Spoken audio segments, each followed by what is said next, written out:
Baik, adik-adik siswa kelas 10 Organisasi Operation dari SMA Negeri 1 Salatiga. Nah, besok kalian ada PAS Fisika. Hari ini coba kita akan bahas untuk soal-soal PAS yang tahun kemarin. Nah, kita coba akan bahas soal-soal tahun kemarin. Ini siapa tahu bisa buat belajar kalian gitu ya. Semoga bermanfaat untuk kalian semuanya. Nanti soalnya seperti apa akan saya tampilkan soalnya dan saya akan jelaskan.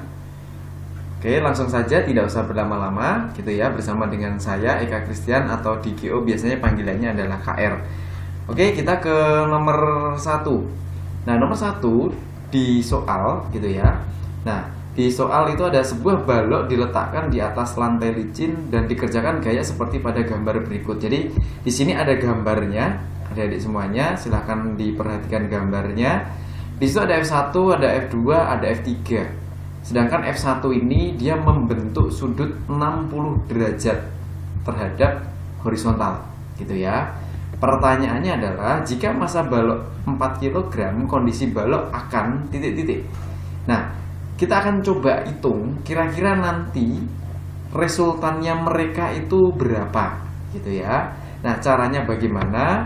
Nah, yang digunakan adalah nanti F resultan atau sigma F juga boleh gitu ya, di sumbu horizontal atau di sumbu X itu nanti sama dengan F1 cos 60 derajat. Loh, kenapa kok F1 cos? Karena yang dipakai adalah di horizontal. Berarti ini nanti harus diarahkan ke horizontal. Makanya karena di samping sudut, oke, ini gambarnya kurang lebih seperti ini ya, saya tampilkan gambarnya. Karena dia di horizontal, sedangkan sudut 60 derajatnya ada di sini. Nah, yang dipakai ini adalah cos. Kenapa? Karena dia di samping sudut. Misal nanti yang dipakai adalah yang Y, berarti yang sebelah sini. Nah, berarti otomatis nanti yang dipakai adalah sin. Gitu ya. Kalau di samping sudut itu cos, kalau di seberang sudut itu pakainya adalah sin. Nah, di soal itu pergerakan bendanya adalah horizontal. Karena horizontal, otomatis yang digunakan adalah yang sumbu X. Nah, sumbu X tadi berarti dia ada di samping sudut. Kalau di samping sudut, otomatis yang digunakan adalah cos. Nah, makanya saya di sini pakainya adalah cos. Nah, ditambah dengan F3. Kenapa ditambah dengan F3? Karena F3-nya arahnya ke kanan. Jadi, ini saya pakainya adalah yang ke kanan dikurangin yang ke kiri. Nah, ini F3-nya ya. Lalu dikurangi dengan F2. Nah, kenapa? Karena F2-nya arahnya adalah ke kiri, makanya dia mengurangi gitu. Nah, kalau kalian cek di sini, kenapa sih nggak ada gaya geseknya? Karena keterangannya adalah di atas lantai licin. Kalau licin otomatis gaya geseknya sama dengan 0. Kalau sudah, kita langsung hitung saja. Kalau kita hitung FR sama dengan 24, F1-nya nilainya adalah 24. Cos 60 derajat ditambah dengan F3-nya nilainya adalah 20, dikurangi F2-nya nilainya adalah 32. Di gambar sudah ada. Nah, kalau dihitung FR sama dengan 24 dikali dengan 0,5. Cos 60 itu nilainya adalah 0,5 dikurangi 12. 20 kurangi 32 minus 12. Nah, kalau kita hitung nanti ketemu F resultannya adalah 0. 0 ini artinya apa? 0 itu artinya adalah berarti otomatis benda ini tidak bergerak. Kalau bendanya tidak bergerak, otomatis dia nanti akan tetap diam, gitu ya. Kuncinya adalah kalau tidak ada resultan berarti nanti bendanya tetap diam atau percepatannya sama dengan 0. Oke, langsung saja kita ke nomor 2, nggak usah berlama-lama. Nah, nomor 2 itu tentang elevator. Sebuah elevator masanya 250 kg dalam keadaan diam. Jadi pertama kali dia keadaannya diam, masanya adalah 250 kg, lalu digerakkan ke atas dengan percepatan 2 meter per sekon. Geraknya ke atas ya, 2 meter per sekon percepatannya. Jika percepatan gravitasinya 10, tegangan tali penarik elevator sebesar berapa? Kamu mencari tegangan tali, sedangkan elevator punya massa, berarti otomatis punya W ke bawah. Nah, cara mencarinya yang digunakan pakai indexing aja. Tegangan tali itu sama dengan massa dalam kurung G plus minus A. Gitu. Nah, di situ ada positif, ada negatif. Positif saat kapan, negatif saat kapan? Kalau geraknya ke atas, logikanya adalah berarti nanti tegangan talinya ini semakin besar. Jadi kalau liftnya ini geraknya ke atas, otomatis kan talinya menarik. Kalau talinya menarik, otomatis nanti talinya akan kenceng atau tegang, gitu adik-adik. Jadi kalau geraknya elevator ini ke atas, otomatis nanti yang digunakan positif. Makanya ini saya kasih keterangan di sini positif karena dia ke atas. Kalau negatif berarti otomatis geraknya ke bawah. Karena di soal adalah ke atas, otomatis kita pakainya yang positif. Kalau kita hitung di soal diketahuinya G-nya 10, tapi tadi saya sudah hitung pakai 10 ternyata tidak ketemu, ketemunya 3000. Nah, ternyata G yang dipakai, maaf ini harusnya G kecil ya. Yang G yang dipakai adalah 9,8. Nah, berarti langsung dimasukkan, masanya 250, G-nya 10 ditambah atau positif karena geraknya ke atas 2, lalu ketemunya adalah 2950 Newton. Itu yang nomor 2. Next, kita akan ke nomor 3. Nomor 3, di situ ada bidang miring, ada 2 benda, ada katrol, cuman katrolnya di sana diabaikan, tidak diketahui massa katrol, berarti katrolnya diabaikan saja. Di sini bidang miring untuk yang posisi A, lalu yang B-nya itu menggantung. Benda A dan B memiliki massa A-nya 10 kg, B-nya adalah 15 kg. Berada pada bidang miring dengan sudut 30 derajat. Jadi kemiringannya ini adalah 30 derajat. Jika percepatan gravitasi sebesar 10 meter per sekon kuadrat dan sistem benda dalam keadaan diam. Nah, ini harus dicatat. Keadaan diam. Gitu ya, ini bukan diam, tulisannya diam ya. Keadaan diam artinya adalah percepatannya sama dengan 0. Nah, maka gesekan benda yang bekerja pada bidang miring adalah sebesar berapa? Coba kita bahas. Kita gunakan rumus resultan sama dengan, karena resultannya hanya ada 2 gaya di sini. Kenapa gaya geseknya nggak dimasukkan? Gaya geseknya nanti dulu. Gaya geseknya itu adalah sebagai penyeimbang karena keadaannya dia adalah diam. Kita coba hitung resultan gaya selain gaya gesek. Di situ ada WB. Kita anggap geraknya adalah ke kanan, ya, searah jarum jam, berarti ke kanan. Kalau geraknya ke kanan, otomatis WB-nya saya anggapnya adalah positif. WA sin tetanya kita anggap adalah negatif. Kenapa ini WA sin teta? Jadi hafalan saja. Kalau di sini ada bidang miring, ada massa, kalau massanya saya lepaskan, otomatis massanya akan turun sendiri. Tidak usah diapa-apain, pasti turun. Yang membuat turun apa? Yang membuat turun adalah beratnya dia sin teta, sin kemiringannya dia, gitu ya. Oke, berarti WB min WA sin teta. Kita coba akan hitung. F resultan sama dengan WB-nya berapa? Karena masanya 15 kg, berarti W-nya adalah M kali G. Berarti 150 dikurangi 100 sin 30 derajat. Kenapa ini 100? Itu adalah nilai WA, karena massa A-nya di situ diketahuinya adalah 10 kg. Berarti WA-nya 100. Kalau kita hitung sin 30 itu adalah setengah, berarti 150 dikurangi 50 itu sama dengan ketemunya 100. Itu F resultannya. Karena tadi benda dalam keadaan diam. Resultannya gaya yang menggerakkan adalah 100 Newton. Kenapa kok dia tetap diam? Karena ada gaya gesek. Berarti otomatis gaya gesek melawan gayanya. Karena melawan ya otomatis nilainya berapa? Ya nilainya sama dengan bendanya. Di bendanya. Berarti F resultannya misalnya 100, berarti nanti gaya geseknya berapa? Iya, gaya geseknya 100. Makanya jawabannya adalah B. Loh Pak, gaya gesek kan mu kali N. N-nya adalah pakainya W cos theta. Bisa nggak Pak? Bisa. Tapi pertanyaannya adalah, maka gesekan benda yang bekerja pada bidang miring adalah berapa? Karena dia diam, otomatis gaya geseknya yang bekerja itu nilainya sama dengan gaya resultan selain gaya gesek. Jadi misal kalau kalian ngitungnya pakai mu kali N, itu berarti bukan gaya gesek yang bekerja, tetapi adalah yang ditanyakan nanti berapakah atau maka gaya gesek statisnya berapa. Nah, itu mu kali N. Makanya di sini jawabannya berapa? Jawabannya adalah 100B. Gitu ya. Itu yang nomor 3. Selanjutnya soal berikutnya adalah balok bermassa M diletakkan pada tembok vertikal. Jadi ini tembok. Ini sudah saya kasih keterangan, ini tembok, di sini ada benda, dia didorong miring ke sana, ya. Terus dengan gaya F, yang ditanyakan adalah F-nya itu berapa? gitu ya. Jika koefisien geseknya adalah mu, maka F minimumnya berapa? Oke, kita coba hitung gitu ya.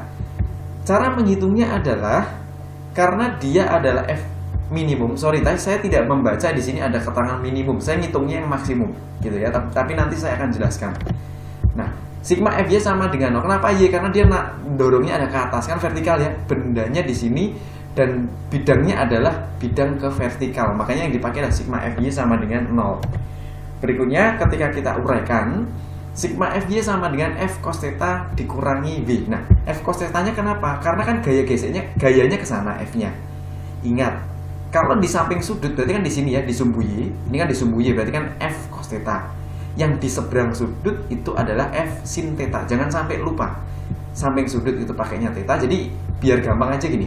Di sini ada theta. Theta-nya nempel di sumbu Y. Berarti Y-nya pakainya cos. Nah, makanya yang di sumbu Y ini F cos theta.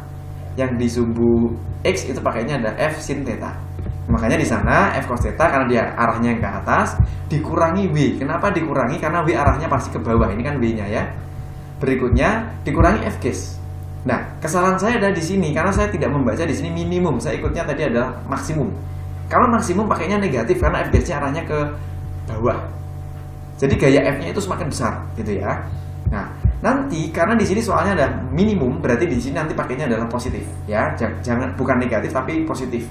Negatif kalau dia maksimum, karena pertanyaannya adalah minimum, berarti dia nanti pakainya adalah positif. Nah, kita uraikan sigma Fy sama dengan F cos theta minus W minus mu dikali dengan N. Ini kita pakainya minus dulu aja biar nanti nggak bingung. Sigma Fy sama dengan F cos theta minus W minus. Nah, di sini N-nya apa? N-nya itu N adalah tegak lurus dengan bidang. Berarti arahnya ke sana. Ya, lihat kursor saya, arahnya berarti ke kiri. Karena arahnya ke kiri sama dengan apa? Sama dengan W sin theta. Ya. Nah, berarti ini adalah N-nya. Karena W sin theta sebenarnya arahnya ke kanan, dia nanti sigma Fx sama dengan 0. Makanya N-nya sama dengan W sin theta. Berarti tinggal dimasukkan ke dalam sana. Kalau sudah, kita coba uraikan lagi.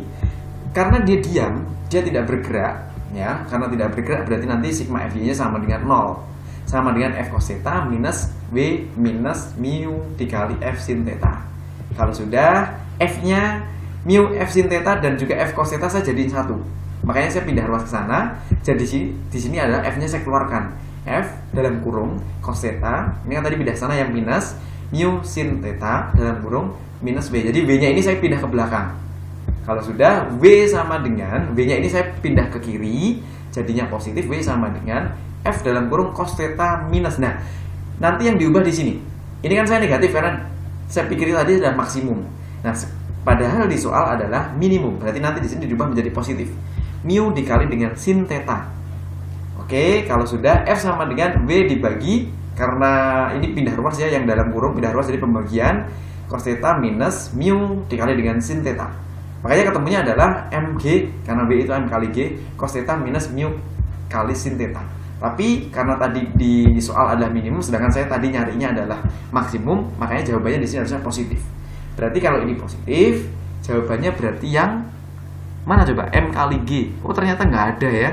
Harusnya di sini mg dibagi dengan sin plus mu sin theta. Yang mendekati adalah yang B. Cuman harusnya di situ positif karena pertanyaannya di situ minimum. Tapi kalau mintanya di sini negatif karena adanya jawaban di situ adalah negatif, ya berarti jawabannya adalah yang B. Ya, itu yang soal nomor 4. Nggak bingung ya, nanti kalau misal ada kebingungan di soal ini karena penguraian juga lumayan panjang, nanti bisa langsung kontak WA saya. Soal berikutnya itu tentang menyeret peti. Jadi masih sama konsepnya.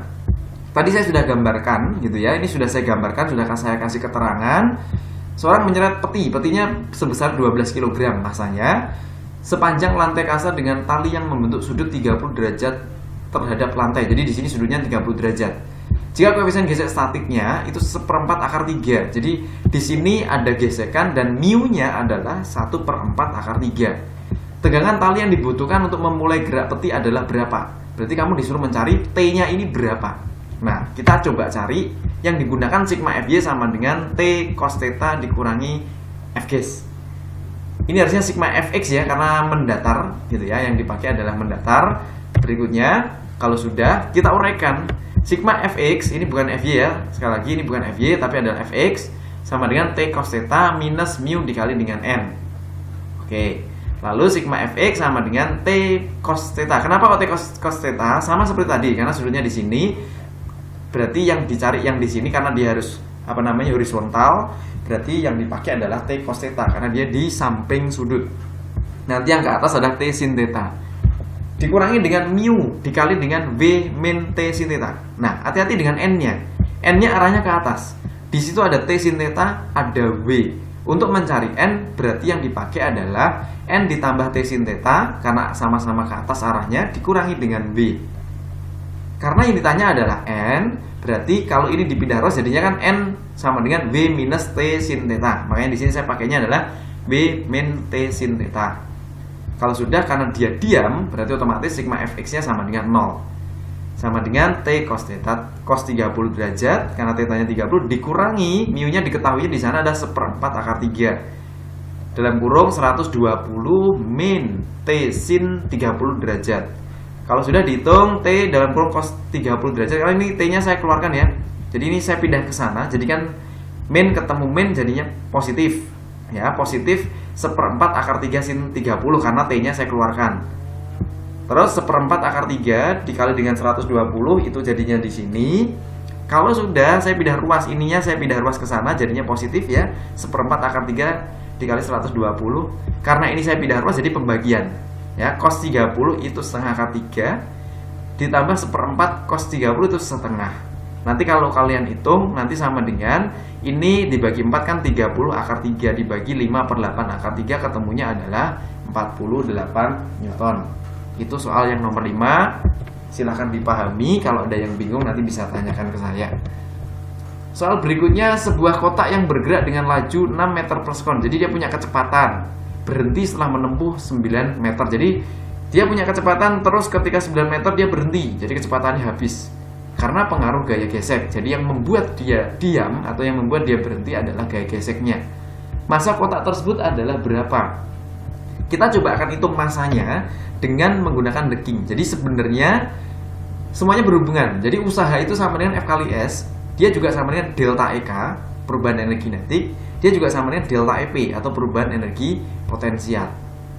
Karena dalam kasus soal di atas itu yang digunakan adalah kecepatannya berubah, awalnya 6 menjadi berhenti, berarti ada perubahan energi kinetik, berarti yang dipakai adalah delta EK. Ada jarak, ada gaya, berarti otomatis yang dipakai adalah F kali S. F-nya yang dipakai adalah F gas, ya dikali dengan S atau perpindahan. Delta EK yang dipakai adalah setengah MV kuadrat. Sebenarnya kan adalah setengah MV dalam kurung V2 kuadrat min V1 kuadrat, cuman kan dia berhenti.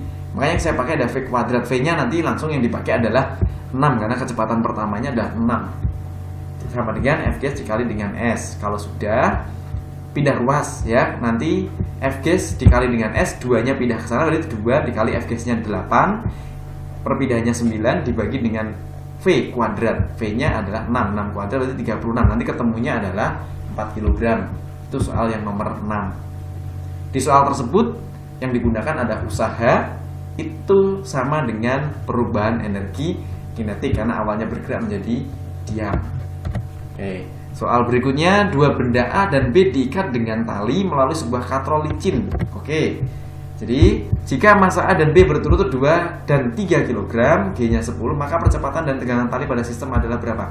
Dekingnya adalah, kalau kalian disuruh mencari percepatan pada hukum Newton itu langsung A sama dengan gaya yang menggerakkan dikurangi gaya yang menghambat dibagi massa benda total. Karena dia katrol ada 2 beban, 2 kg dan 3 kg, otomatis menang yang 3 kg. Karena menang yang 3 kg berarti nanti penggeraknya siapa? Penggeraknya yang 30.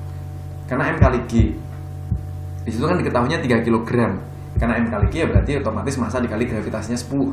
Dari 30 dikurangi penghambat. Yang menghambat siapa? Yang massanya yang kecil. 2 kg dikali dengan 10 jadinya 20.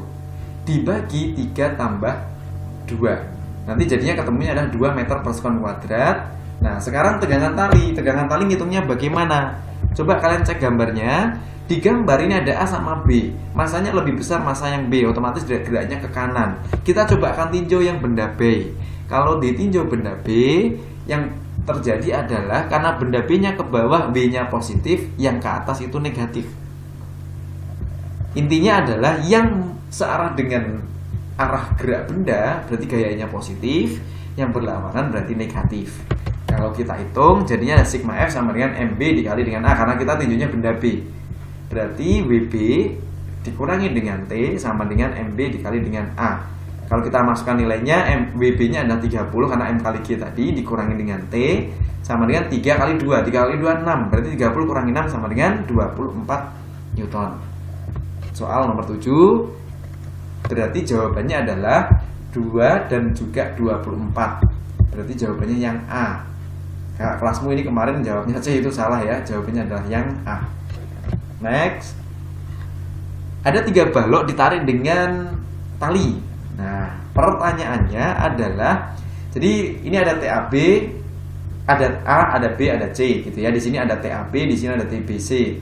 Lalu berikutnya massa A-nya 5 kg, massa B-nya 3 kg, dan massa C-nya adalah 2 kg. Perbandingan besar tegangan tali antara A dan B dengan besar tegangan tali B dan C itu berapa? Langsung kita hitung aja. Sama seperti tadi, kita harus mencari percepatan dulu. Jadi kalau ada tegangan tali, nyarinya pasti yang pertama adalah percepatan. Penggeraknya siapa? Yang menggerakkan adalah 10 Newton. Kalau yang menggerakkan 10 Newton berarti langsung dimasukkan penggeraknya 10. Ada yang menghambat nggak? Di situ licin, nggak ada gaya gesek, berarti otomatis penghambatnya adalah 0.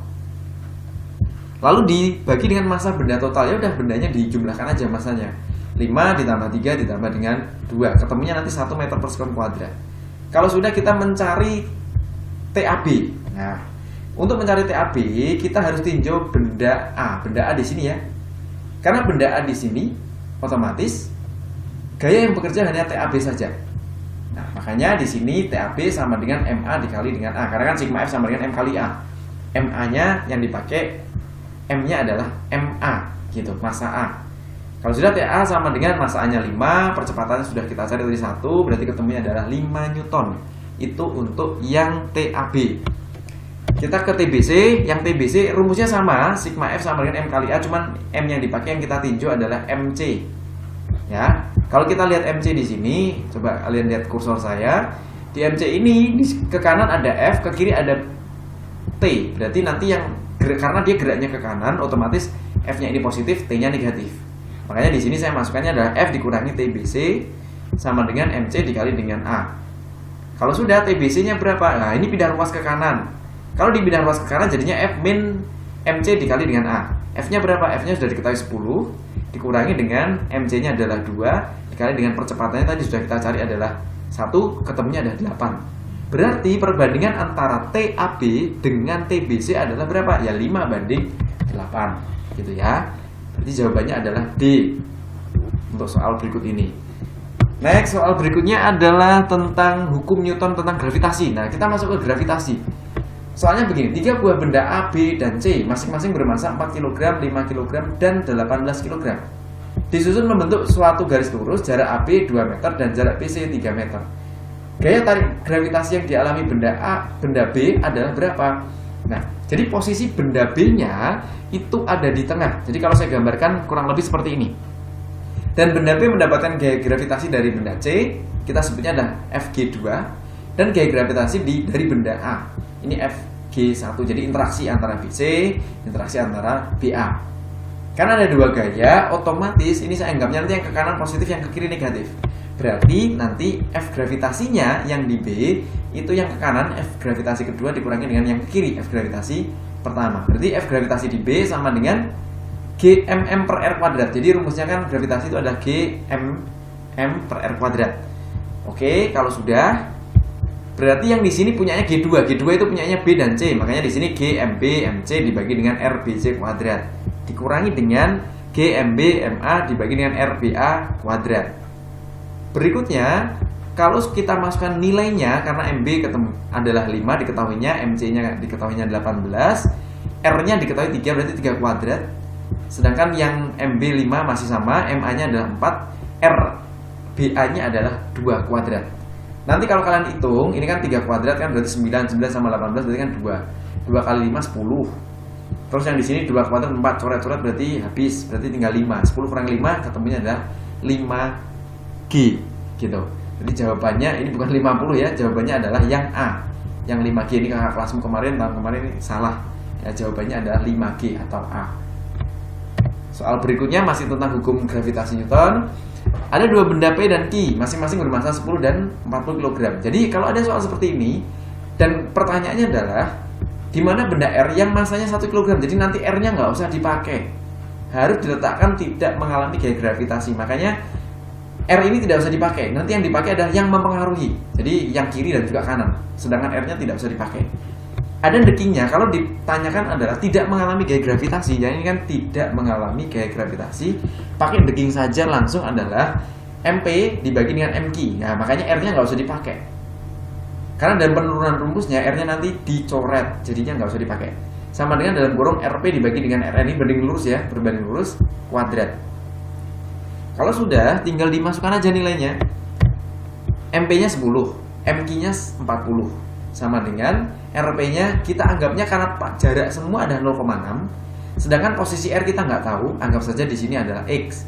Di sini adalah karena totalnya 0,6, berarti sisanya adalah 0,6 dikurangi dengan X. Yang ini kita masukkan dalam persamaan atau rumusnya. Di sini jaraknya P berarti RP, jaraknya Q berarti RQ. Makanya di sini maksudnya adalah X, di sini ada 0,6 min X. Kalau sudah, ini jadinya setengah ya. Kenapa setengah? Karena 1/4 di akar. Ini kan kuadratnya pindah ruas jadinya akar, makanya tinggal setengah. Sama dengan X dibagi 0,6 dikurangi dengan X. Kalau sudah 0,6 dikurangi dengan X, ini kan pindah ruas ke sana ya, kali silang. Ini dikali sana jadinya apa? 2X. Kalau sudah ini pindah ruas jadinya positif 3X sama dengan 0,6. Makanya X-nya ketemunya berapa? 0,2 meter dari P. Karena kan X-nya saya tentukannya dari sini. Makanya 0,2 dari P. Jawabannya adalah yang D. Sorry, ini kan meter ya. Ini dari Q. Jawabannya yang C. 0,2 meter dari benda P. Kalau dari benda Q nanti ketemunya ada 0,4. Karena kan 0,6 dikurangi 0,2.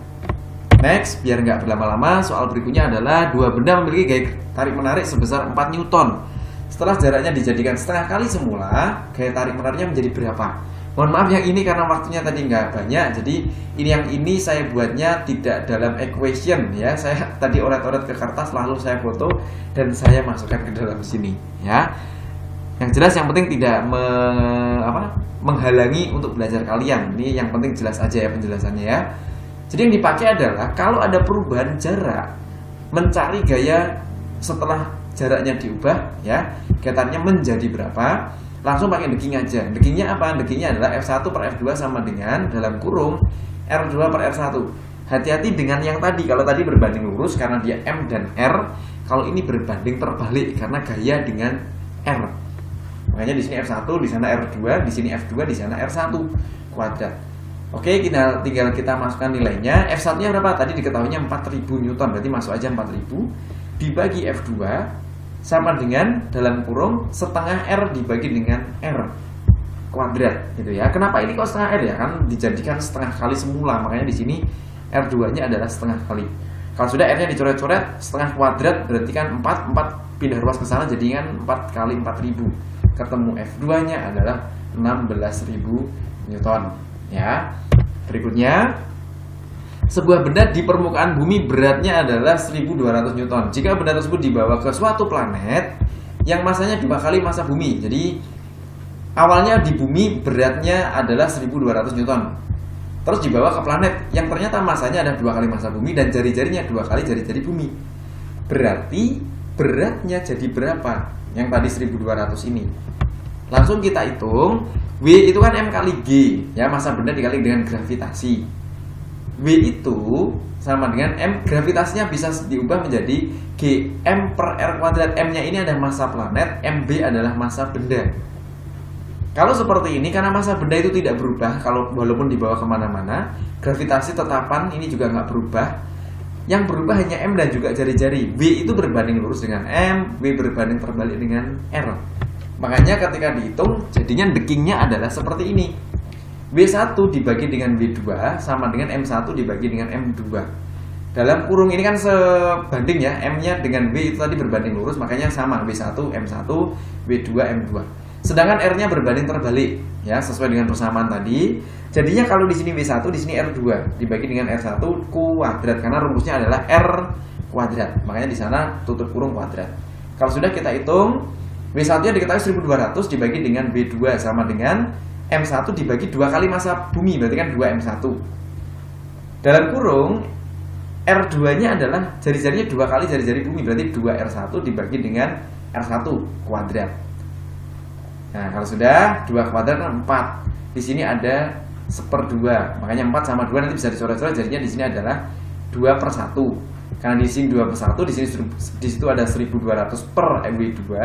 Makanya W2-nya ketemunya adalah 600, karena kan dikali silang ya, 600 Newton.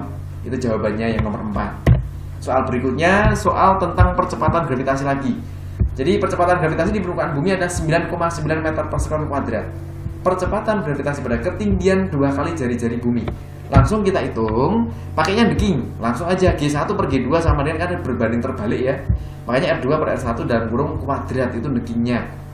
G pertama adalah 9,9 dibagi G2 sama dengan dalam kurung. Nah, hati-hati, ketinggiannya 2 kali jari-jari bumi. Makanya dia ketinggiannya namanya ketinggian dari mana? Dari permukaan bumi. Padahal yang dihitungnya R adalah dari pusat bumi. Berarti jari-jari bumi ditambah dengan 2R, itu ketinggiannya, dibagi dengan R dalam kurung 2. Berarti nanti G2 nya berapa? G2 nya nanti jadinya, kalau ini coret, ini kan ketemu 1 ya, 1 tambah 2 kan 3. 3 kuadrat itu berarti kan 9. Berarti kan 9,9 kan kali silang ya. 9,9 dibagi dengan 9, ketemunya adalah 1,1. D jawabannya soal berikut ini. Oke, next soalnya. Benda A terletak setengah R di atas permukaan bumi. Jadi benda A itu ya. Sedangkan benda B terletak 3/2R di atas permukaan bumi. Jika R adalah jari-jari bumi, perbandingan kuat medan gravitasi yang dialami benda A dan benda B. Kita pakai rumus deking lagi, pakai perbandingan ya. G1 banding G2 sama dengan adalah R2 per R1 kuadrat. Ini sama seperti deking yang tadi. Sama dengan, karena ketinggiannya adalah yang A adalah setengah R, yang B adalah 3/2R. Karena berbanding terbalik, G1 nya seanggapnya adalah A, G2 nya adalah seanggapnya adalah B. Berarti ini adalah jari-jarinya atau ketinggiannya dari benda B. Ingat harus R ya, plus. Kenapa? Ini adalah dari permukaan bumi sampai ke pusat. Sedangkan ketinggian itu kan dari permukaan bumi ya. Berarti R ditambah 3/2R dibagi dengan ini yang punyanya A. R ditambah setengah R. Kalau R-nya coret-coret berarti kan habis ya nanti, atau dihitung aja nggak masalah. Berarti R ditambah 3/2 ketemunya 5/2R.